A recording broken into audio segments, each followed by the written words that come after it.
In today's video, I am going to teach you how to manage projects in Zoho Crm. To begin, you will set up your project. Look to the left sidebar in Zoho CRM and click the Projects tab. This area is where your project records live, and it helps you organize work that connects back to customers, deals, and internal tasks. Once you are in Projects, go to the upper right corner and select New Project.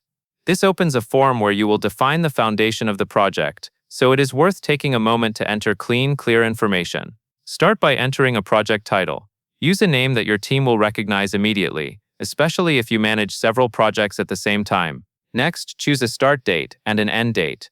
These dates help with planning and visibility, and they make it easier to track timelines as tasks begin to stack up. Then select a project layout.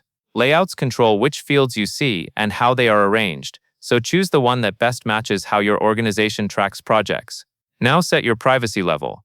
Choose private if you only want invited members to access the project.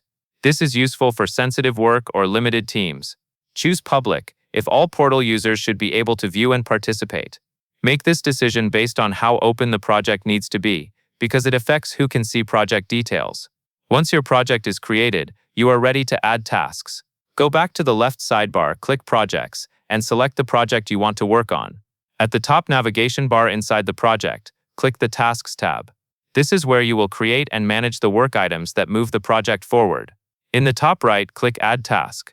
Type the task name, keeping it specific so the owner knows exactly what to do. On the task row, click Owner to select a team member. Assigning ownership is important for accountability and helps avoid duplicate work. Finally, click the Start or Due Date field to set your deadline. Use realistic dates that match your overall project timeline, so tasks stay aligned with the project start and end dates. That covers everything you need to know, and that is all there is to it.